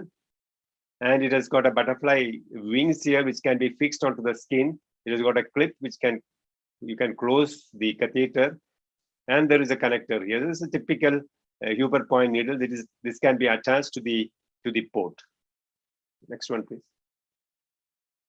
This is how you feel the port. You feel it with your thumb and the index finger. You feel the port, and then you insert the Huber point needle, and then you can either inject the drug or aspirate blood. So this is how it is done. Next one, please. This is again the same thing, non-coring access needle, the septum. This is the port. This is a port. Next one, please. Coming to PIC, peripherally inserted central catheters. These are fine bore soft catheters, quite long, which are passed from the hand, cubital veins up the axillary vein into the central vein. It is used as an alternative to Hickman type catheters. Catheter tip is difficult to manipulate, and on movement of the hand, it can get displaced by about 2 to 3, even up to 7 centimeters. It limits infusion flow rate, and also the premature failure is 21%. Chances for phlebitis is high, and occlusion chances are also. So it is not a very good method of providing method for long-term cannulation, but it is quite easy to do. It can be done in the ward. You don't have to take the patient into operation theater, but the problems are quite high. But you can retain it for quite some time. This is a typical PIC catheter. Is quite long, and you can cut the length of it according to the size required. But when you cut the catheter, you must pull out the stellate which is inside the catheter. Otherwise, you will also cut the stellate. Okay, next one, please. So this is how it is passed from the peripheral vein up to the superior vena cava. Next one. Coming to the next catheter, this is the one which is another catheter which is quite often done by us. These are typically inserted via the right internal jugular. So the ideal vein would be the right internal jugular vein. Subclavian veins are not ideal, but you may have to choose subclavian in case there's a problem with the internal jugular vein. Right internal jugular vein is the ideal because it is in direct continuity with the superior vena cava and the right artery. Okay, next one, please. It is like this here, skin axis, site is here, the vein entry here, and the tip will remain in the right. The slight difference between other cannulas and the hemodialysis cannula is that it should be slightly in the upper part of the right atrium than in the superior vena cava, because they require the hemodialysis. The nephrologists require a very high flow in these cannulas, and therefore they are placed slightly lower down. Next one, please. This is how it looks like after you insert it. Next one, please. So I have talked about the different types of catheters. So what are these catheters made of? They are all made of either silicone or polyurethane. The recently available ones are all either silicone or polyurethane. Silicone is very flexible. They are both are less thrombogenic, and both are biocompatible. So those are the ideal ones, and most of the catheters are available in these. They are either coated with antibacterial, microbial things or antiseptic things. Sometimes heparin, but it's how far it is useful is again a controversial aspect. But most of them are radio opaque, so that you can visualize the tip of the tube when you take an X-ray or any other ultrasound, etc., etc. Okay, next one, please. So, coming to the different locations. See, you can choose either IJV or a subclavian or a femoral, but you have to choose this location based on the given patients. What are the advantages of internal jugular vein and what are the disadvantages? The advantages are that bleeding can be recognized and controlled because IJV is more superficial and therefore that can be done. The problems are that the carotid artery is close by it and there's chance for puncturing it. But again, if you have an ultrasound, that can be solved. There is a possibility for pneumothorax. And there is again another problem. If you go in too deep, you can produce pneumothorax. About the subclavian, they are comfortable for the patient, but it's not very comfortable for the doctor because of risk of bleeding, because you cannot control it. You cannot visualize with the ultrasound. Vein is non-compressible. And also it will not dilate if you give a transvertebral position. And there is the highest risk of pneumothorax. So subclavian, as far as the doctor is concerned, is not an ideal vein. Coming to femoral, it is easy to find the vein. There is no risk of pneumothorax. And it is, of course, preferred site by the nephrologist, but not by the anesthetist. Highest risk of infection, risk of DVT, and it's not good for, not a good site for usual routine purpose. Next. Coming to the next one.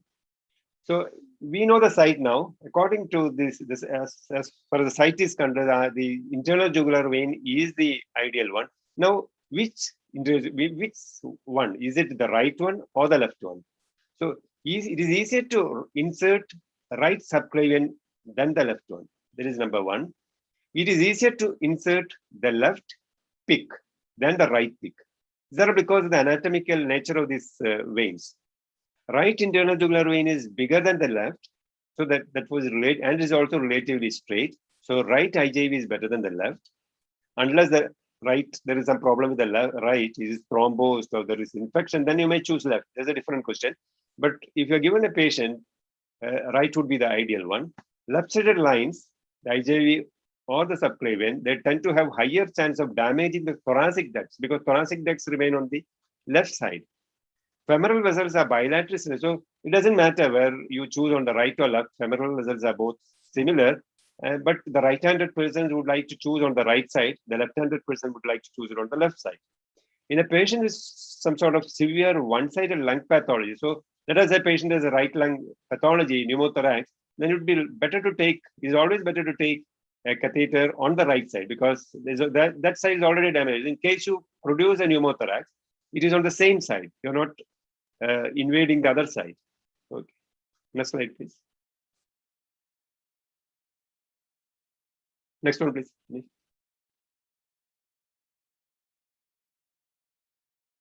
So having seen the choice between right and the left, now where should be the position of the tip of the central tip of the catheter, the central vein? So the ideal tip position is always the lower superior vena cava. The tip left in any other position could produce problems. That is one is very clear. So if it put it too high, it could produce problem. If you put it too low, then also it could produce problem. The end of the catheter should lie parallel to the superior vena cava because it shouldn't touch the wall of the superior. That is the reason why I tell you that right internal jugular vein is the ideal one. Tip positions high in the superior vena cava, abutting the wall can cause erosion of the wall, perforation of the wall, and predispose to thrombosis. Tip position too low can enter the heart and risk perforation and arrhythmias. So too low and too high are not good, and therefore you need to monitor the tip with some means. So this is how it is. So here we have the superior vena cava here, superior vena cava, the basilic vein, see in direct continuity with the subclavian vein and the internal jugular, whereas the cephalic vein is an acute angle. The internal jugular vein is in direct continuity.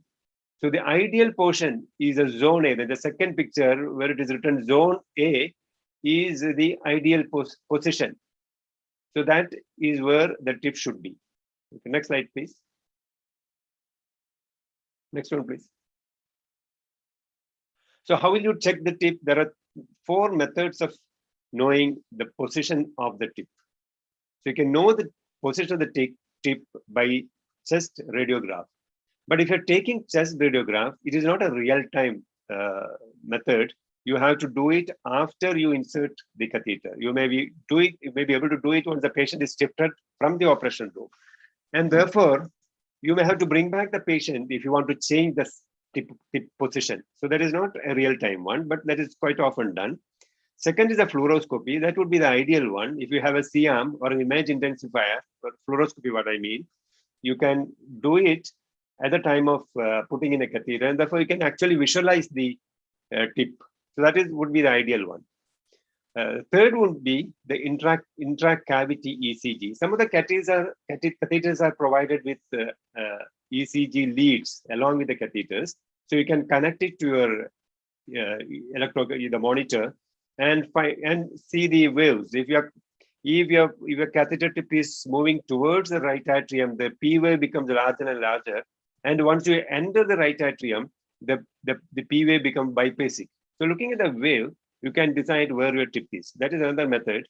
And another method is ultrasound. But when you're using an ultrasound method, you should have you cannot see it with the usual linear probe which we use, the linear probe which is high frequency type. You need to have a curved one. So then you will be, that is what is used for the transthoracic ultrasound methods by the cardiologist. So if you have it, you can use that. Otherwise, the most of us in the theater use the fluoroscopy. Next one, please. So having finished that, let us see how long can catheters and ports function. There is an important thing which one should know, because you cannot leave the catheter for long periods of time. You should know how long you can leave it. Generally, a tunneling catheter or a PICC catheter can be left for 18 months if you use it properly with total aseptic precautions, with total sterile precautions. If you take good care of the catheter, there is no infection, thrombosis, there is no mechanical wear and tear, then probably one can use it for 18 months. Whereas a port, which is totally under the skin in the subcutaneous tissue, that will not deteriorate like a PICC catheter, and it can withstand 1,000 to 2,000 punctures by the Tuhi needle or the non-coring needle, and therefore 1,000 to 2,000 punctures means approximately 3 to 5 years. So you can leave that thing for about 5 until the whole treatment is complete. Sometimes the treatment will go on. The chemotherapy for a malignancy would go on for years. So you can keep that port inside, and once everything is over, you can remove it. Next one, please. Now, having finished that, now let us see how these are inserted, the technique of inserting it. As for any other surgical procedure, you must take a proper consent. You must explain the procedure to the patient. You must tell him what exactly it is. They may not know anything about it. You may even take the patient to another patient who is already having a port catheter in place or an interlink catheter, show him that. So tell him about the complications, all that, and then as in any other procedure. And then it should be done in the operation rooms, complete sterile precautions, preparation of the patient, positioning of the patient, and there should be appropriate monitoring, at least a pulse oximeter, a BP apparatus, and an ECG. These three things are essential for doing this technique. So coming to the indications for ultrasound should always be used because it's there in every theater now. So there is a minimum requirement. Ultrasound does not obviate the need. So it doesn't mean that you should not know the anatomy. You must know the anatomy also. Confirms that the vessels are patent with the aid of an ultrasound. It allows visualization of the needle in the correct vessel. It allows visualization of the guide wire. So ultrasound is extremely important in this procedure. Next one, please. So this is the Siot's triangle, which we are all very familiar with. It has got the clavicle as a base and the two heads of the sternocleidomastoid, the lateral and the medial. And the vein remains across the lateral border of this triangle. It's very important to know the anatomy of this triangle, because you can put the transducer there and you can go through the triangle instead of going to the belly of the sternocleidomastoid. When you go through the belly of the sternocleidomastoid, it becomes slightly difficult. So you can choose you must know the anatomy just to put your needle and give the local anesthetic and put the catheter inside. Next one, please. So what is the insertion technique? There are two ways you can put it. The surgeons go by the surgical cut downs. The anesthetists go by the percutaneously utilizing the Seldinger technique. The better technique would be our technique, that is a percutaneous one, because it's superior to surgical cut downs in terms of theater time, cosmetic results, infective complication, and placement complications. So There is no doubt about it. So percutaneous is the ideal one. Next one, please. So I will go through the insertion sequence step by step, just to tell you how it is routinely done. Choose an appropriate site that we have seen, which site to be chosen for a given patient. Number two, full aseptic conditions in a sterile environment are compulsory. That means patient should be taken into the operation room like any other surgery. Whether it is under GA, even if it is under GA, give a local anesthetic, because you can lighten your plane of anesthesia, and also the patient will get some post-operative analgesia. So always combine local anesthesia with if you are doing a general. So general anesthetics are required in patients who are not cooperating, in patients who are children, and therefore sometimes you may have to give general anesthesia. Next one, please. So this is a typical catheter. You are all very familiar with central venous catheter, similar to that. And also this is a needle which we use. There's a puncture needle and the guide wire. Next one, please. This is a dilator with peel-away sheath. Dilator with peel-away sheath, which again we commonly use for many other purposes. Next one, please. This is a tunneling rod. This is a metal rod which is used for tunneling under the subcutaneous tissue. Next one. And this is a catheter. Catheter is either the Hickman type or it is all made. These are all made of either silicone or routinely made, commonly made of silicone. Next one, please. This is a port. This is a port, and the lower one, the small one, is a lock which locks the port with the catheter. Next one, please. So you need to have an ultrasound. This I'm showing you the internal jugular vein with the ultrasound. So you need to have an ultrasound. Yes, next one, please. The first picture shows the local anesthetic being given. That's after giving the local anesthetic, you put in your needle through which the catheter has to be passed. When you put in the needle, you see the internal jugular vein, right internal jugular vein it is, and the needle inside that. Yes, next one. And then aspirate blood. When the blood is coming freely, then you put in the catheter. Next one, please. So catheter is in. This is the clavicle here, and this is the needle here. Yes, next one, please. After that, below the clavicle, give local anesthetic and make an incision of about 3 to 4 centimeters. Next one, please. So you're making a pocket here below the clavicle, like we make a pocket for the cardiologists make it for the pacemaker implantation. Next one. After that, the tunneling rod is inserted through this, the pocket to the site in the neck. Next one, please. That is made, this tunneling rod is passed through it and it comes out through the neck. The guide wire is remaining here. Next one, please. And then you attach the catheter to the tunneling rod. Next one, please. Next slide. This is attached. The catheter is attached and pull it from the neck side. Next one, please. So you have pulled out through the neck opening. So you get like that. The catheter has been tunneled from the incision below the clavicle, and it is taken out from the incision above the clavicle, and you have the guide wire here. Next one, please. So through the guide wire, you pass the dilator with the peel-away sheath. So the dilator is passed. Next one, please. So you're putting the dilator with the peel-away sheath. Next one. So dilator is fully inside. Now you'll have to peel this sheath before you introduce this catheter. Yes, next one, please. So it is peeled. The catheter is removed then. Next one, please. So catheter is inside. It's going inside the internal jugular vein. Next one. So the catheter is almost, this peeling, this shows a peeling of the peel-away sheath, and the catheter is going into the internal jugular vein. It is coming out through the exit port, which is below the clavicle. Next one, please.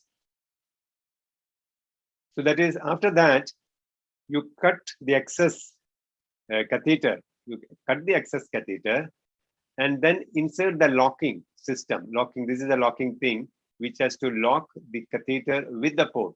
Next one, please. So that is, the lock is put in here. Once the lock is put in, put the port and lock the port with the catheter. Next one, please. So it is locked, the port is here, and you check the port, you puncture the diaphragm with a syringe and needle, the non-coring needle. This non-coring needle is available with the set, and see if blood is coming freely or not. If the blood is not coming freely, then there is some kink somewhere. So you may have to correct it, otherwise it is well in place. Next one. So it is inserted into the pocket below the clavicle. It remains under the skin in the subcutaneous tissue below the clavicle. Next one. So it is complete. You have closed the wound in layers, in 2 layers. The port remains here, and this is where it enters the vein. So this is how it is. The thing is seen outside. After a few days, patient can have bath without any problem because nothing is seen outside. He can also it is because it is MRI compatible. He can even there is no problem in taking MRIs also. Yes, next one, please. So once you do it, you'll have to check it with the help of a even before you close the skin and the subcutaneous tissue, you'll have to visualize where the tip is. Once you have visualized, then you close it. Otherwise, if you don't do that, in that time, you may have to take the patient once again into the theater and redo the whole procedure. Okay, next one, please. So this is how it remains diagrammatically. The port remains in the subcutaneous tissue. The tip remains in the superior vena cava. Next one. This is how it, so you can find a thickening below the clavicle. This is a clavicle here. Below the clavicle, you can find the thickening. You feel for the thickening, and you inject. If you want to inject something, you have to inject in the middle of that port so that it goes exactly through the middle. Next one, please. This is how poke it with a non-coring needle, holding it with the index and the thumb, and putting in the 2 His needle, Huber point needle. Next one. So this is how it is done. The port insertion is done. Almost similar is the other, tunnel catheters which are done, but there is no port there. It hangs out outside, and therefore the life of that is shorter than the port. The complications, early complications, like in any central venous line insertion, hemorrhage, hemothorax, and pneumothorax, we are all very familiar with those things. The delayed complications which are peculiar to long-term venous catheters are pinch-off, catheter-related vein thrombosis, catheter lumen blockage, and catheter-related infection. Blockage, thrombosis are common if it remains for long periods of time. Not in all patients, some patients. We haven't had thrombosis in many. We haven't had thrombosis much, but we have had infection with 1 or 2 cases. Pinch-off is another phenomenon which is seen. Next slide, please. Next slide. This is pinch-off. This is seen when you choose subclavian vein. When you choose subclavian vein, it goes between the first rib and the clavicle. And if you go too medially, if your catheter is too medially situated, it will get compressed between the clavicle and the first rib, and over a period of time, it will get fractured. And there is a possibility there is a leak there, and there could be extravasation of fluids when you inject.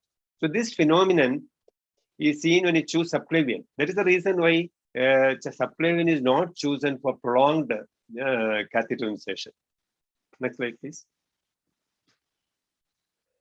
So having put in a catheter, the maintenance care is extremely important because this has to be maintained properly. Otherwise, they come back to you with a blocked or infection, blocked catheter, or a catheter which has got infected, and there is no point keeping it there, and you may have to remove it. So That is a great problem with these catheters.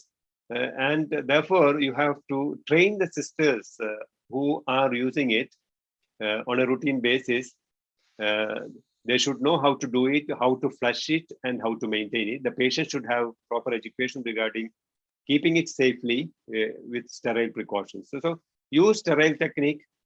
Hubert needle is inserted until loss of resistance encountered. Black flow of blood confirms the correct position of the needle. If you don't get back flow and inject, it extravasate, and therefore it produces problems there. Always flush with 10 ml, minimum 10 ml normal saline. If you use below 10 ml, then there is a possibility of fracture because the pressure generated is higher when you use a syringe with less than 10 ml capacity. And also use a pulsatile technique. You don't continuously inject, you use a pulsatile technique. And therefore, when you use a pulsatile technique, there will not be any occlusion in the catheter because of blood. And also the dressing and the Huber needle should be replaced every 7 days. If you're having, the patient is undergoing the injection, the treatment for malignancy, he comes in quite often. So you need to replace the dressing every 7 days. Next slide, please. This is also very important.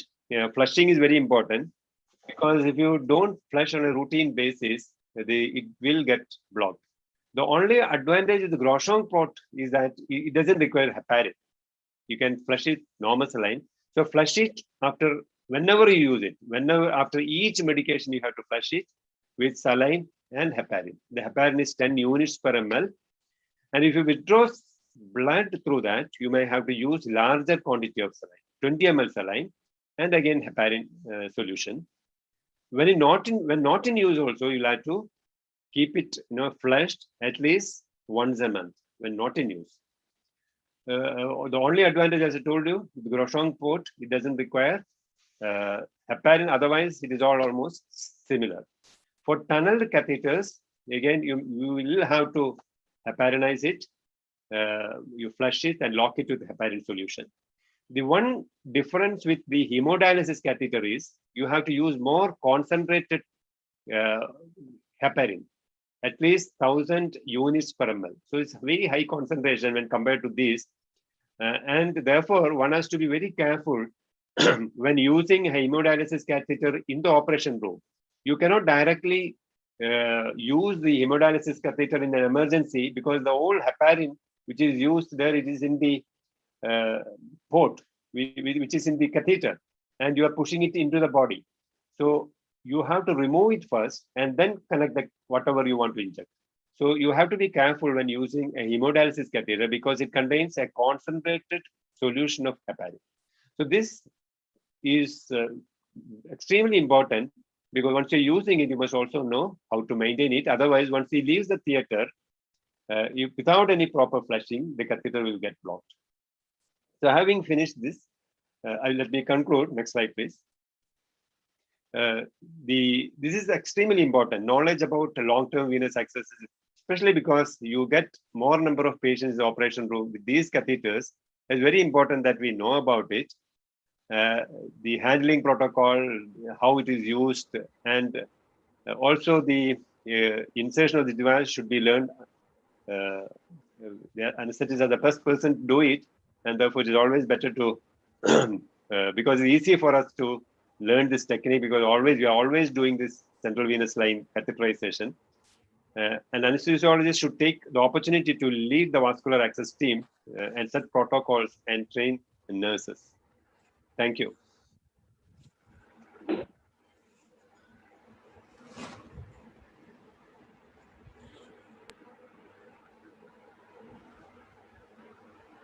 Thank you, sir. Thank you, sir, for that wonderful talk.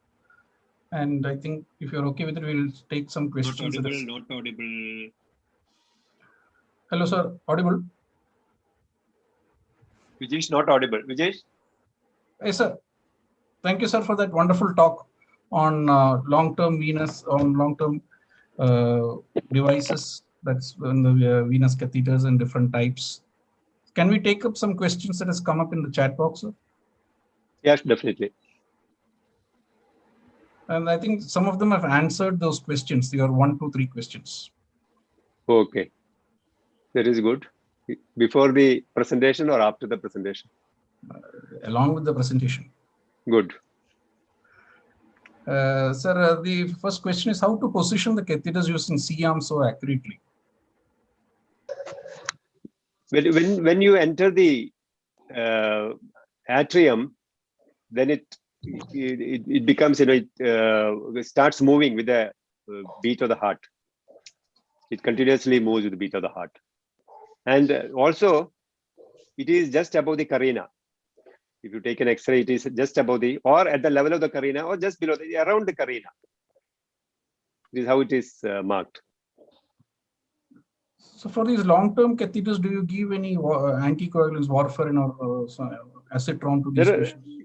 Yeah, for long-term catheters, it is not routinely done, but there are studies showing that small doses of warfarin will prevent the formation of clots in the catheter.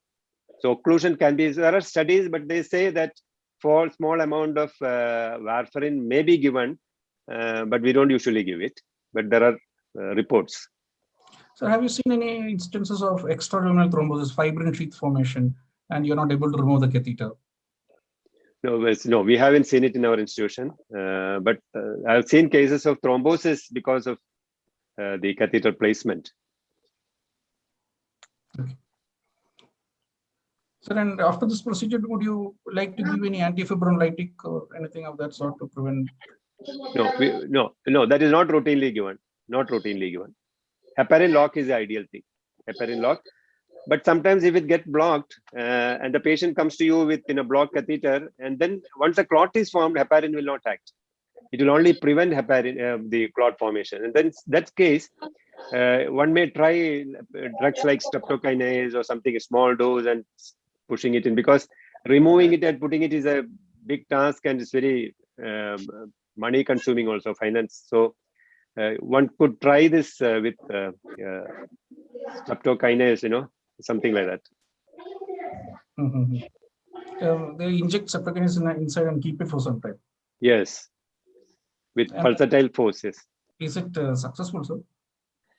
Yeah, we have tried it in some, because it's very, streptokinase is quite expensive. So we take, we ask the cardiologist to give us a little bit when they use it in other cases, and use a very little bit. We have tried it and we have succeeded. And so regarding central venous stenosis, it is mainly seen with your subclavian catheters. Yes. Then, and suppose something like that occurs, any treatment that we can do, probably some interventions? Oh, I'm not very definite about it, because I don't know any reports regarding that. Not very sure about it.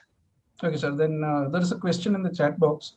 Use of TE for tip position identification if the patient is under GA. Pick catheter? No, tip position. You can use TE for. Yeah. TE is the most ideal. TE is the most ideal for tip identification. But then TE, we don't use it because it is not available in most of the operation theaters, and it's quite difficult, because for a procedure like this to have a TE in the operation room, I don't know if we have a TE, that would be the ideal one. But again, that is again an invasive procedure. You have to put it through the esophagus and visualize it. So that is the ideal one. Yeah, fine. Can we discuss those questions? Which one? Yes. The questions that were shown first, no? Yeah. I'll just put up the questions so that. Yeah, definitely, yes. We have to give the answers to those questions. Yeah.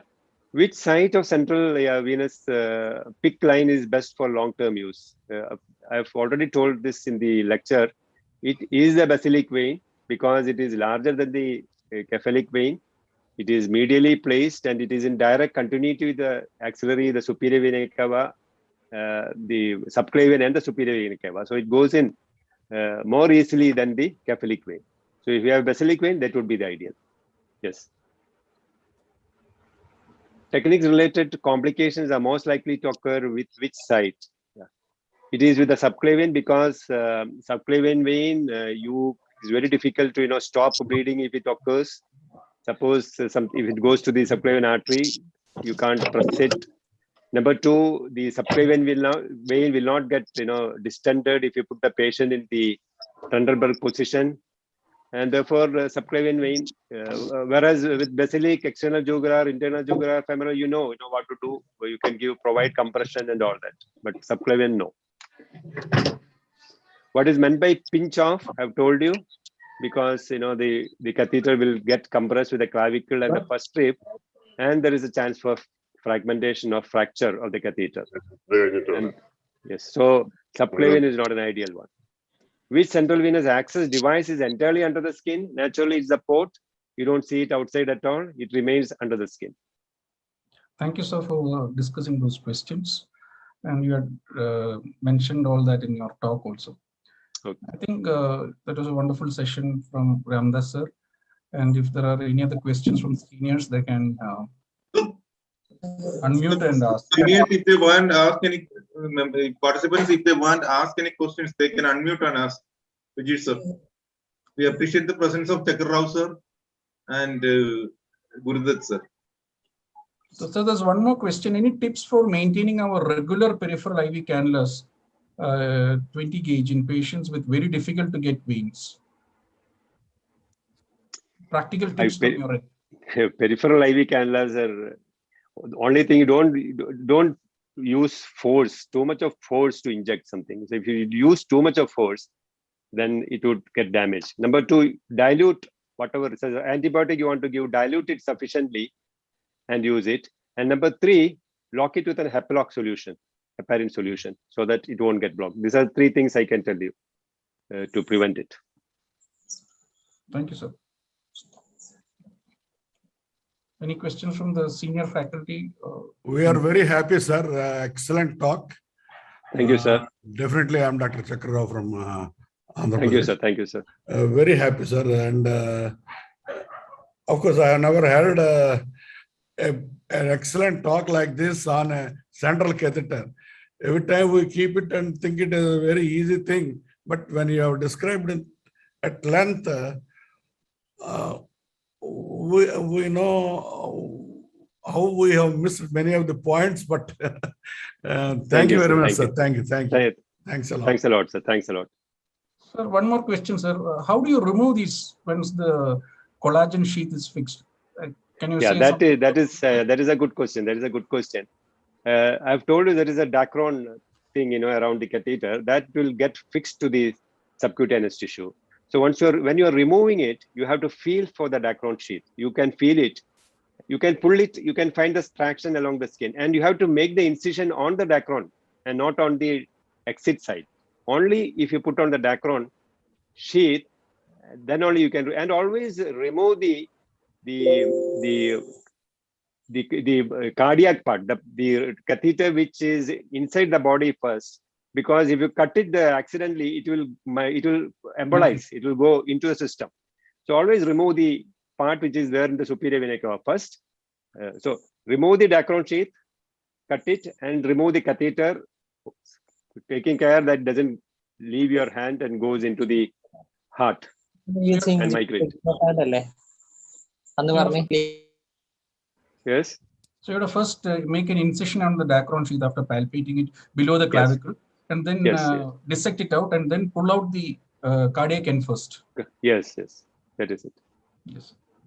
And when you remove the port, you have to remove there would be an extra capsule around the port.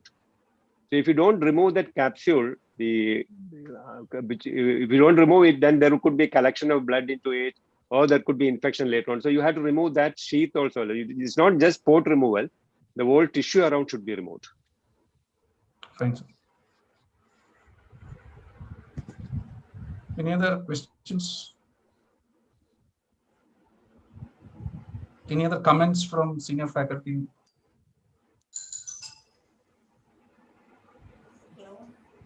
Sir, it was a wonderful. Sir, Mubarak sir is there, our principal Wayanad Medical College. Sir, your comment, please, sir.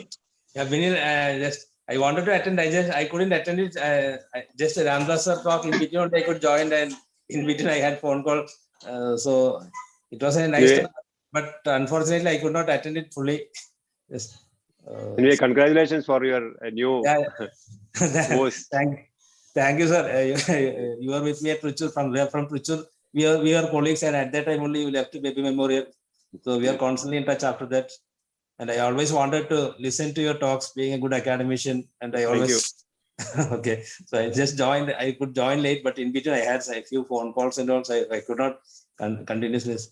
Okay. Thanks for your support throughout, sir. Thank you. Bharat sir, busy as You're welcome. He has become busy. Giri, good evening, Giri. Yeah, Giri is free always.